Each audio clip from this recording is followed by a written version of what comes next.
Welcome to the 13th running of the Passion for Speed Festival at Zwartkops racetrack. The event's been growing and growing, and I mean, it's kind of surpassed the expectation on the competitor side. Everyone wants to be a part of the event, which is fantastic. I mean, the crowd are here and are being treated to a wonderful spectacle.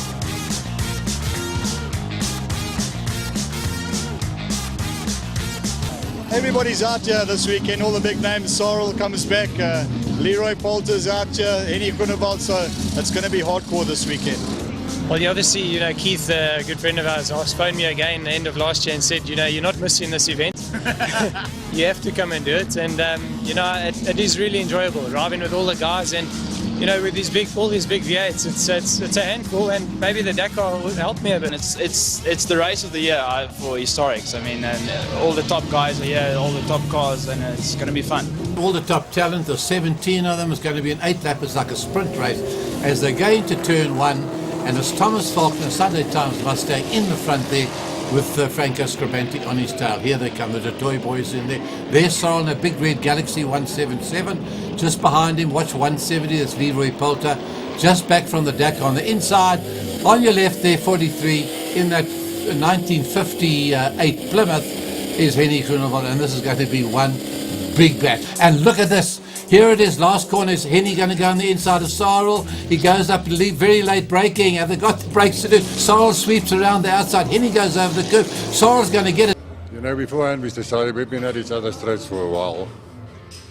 And beforehand we started, okay, no bumping today. And no bumping turned into real racing for the change.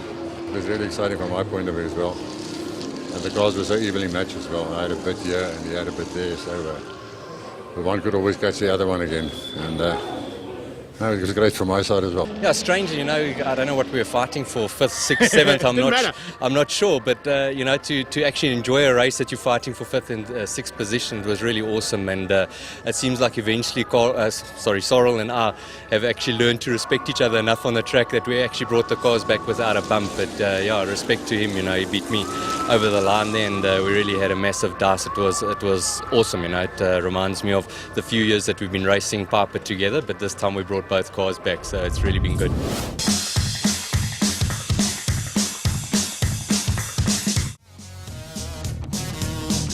A very competitive class, and in this particular one it's Porsches versus Chevrons, and of course a couple of Lolas thrown in for good measure as well. So what we've done, we've brought 3 cars to the Piper, the GT40, the Lola and the Porsche. My son will drive the GT40, Neil Lob will drive the Lola, and I'll drive the Porsche.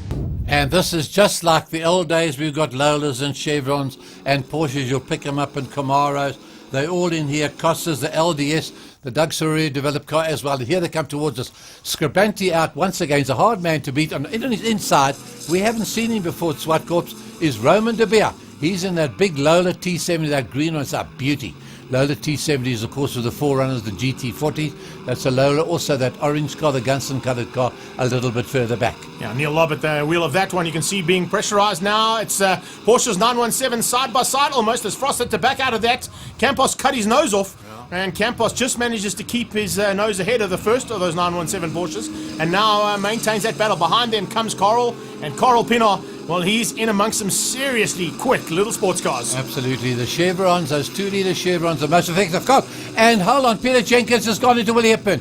He's debuting that Capri there's pushed him off the road, and that's Hepburn out of the race on his debut. Yeah, look, it was a pretty wild race. I ended up having 3 bumps with my Chevron all into Roy Campos. I initially had a good start, but then I got stuck behind Andrew Pizzadno's Porsche because I'm a lot quicker in the corners, but I can't take him on the straights. And then the Lola got me, and then the Porsche got me, and then I was trying to get past the Porsche, and then we hit each other, and eventually on the last lap I think he broke his gearbox, and then I hit him again. So it was, the car's a bit worse for wear, but it'll be good and ready for the second race. I can tell you something, these guys and girls that have come to join us here today have been booking spots since the beginning of January, and they are now going to be entertained with the Castrol Edge South African Tourist Trophy.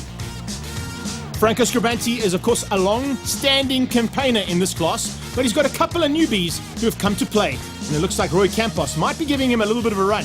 As you can see, only 0.1 of a second between Campos and Scribenti for 1 and 2. But this day at Zwartkops really is my yearly fix for motorsport, and I think Peter's doing a hell of a job here.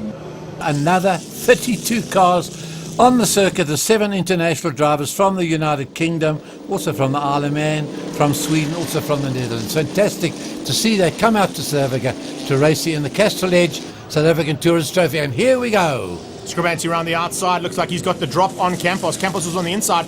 Look out for the number 8 car. That, of course, is Briggs and Van der Merwe's machine, the Daytona Coupe. As they get down onto the braking markers, he is side by side with Jonathan du Toit, who, of course, is in the Walls Ice Cream T70 Spider. And a little bit of a misgear coming out of turn 2 there by the looks of things.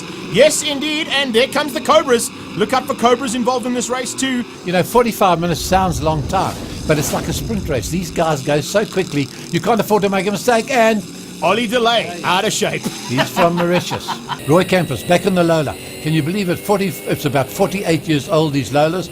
Comes up on Ross Lazarus. He's flying along, man. And he's got past Lazarus, and he's now found the front end. Remember, it's Lola T70 Spiders 1 and 2 now on track. There you can see the leaders coming down, and the checkered flag will be waiting for the toy just in the background there. Watch for the red car. That's how far back Campos was. It's going to be about 4 or 5 seconds difference between these two as they finish up the 2013 South African Tourist Trophy.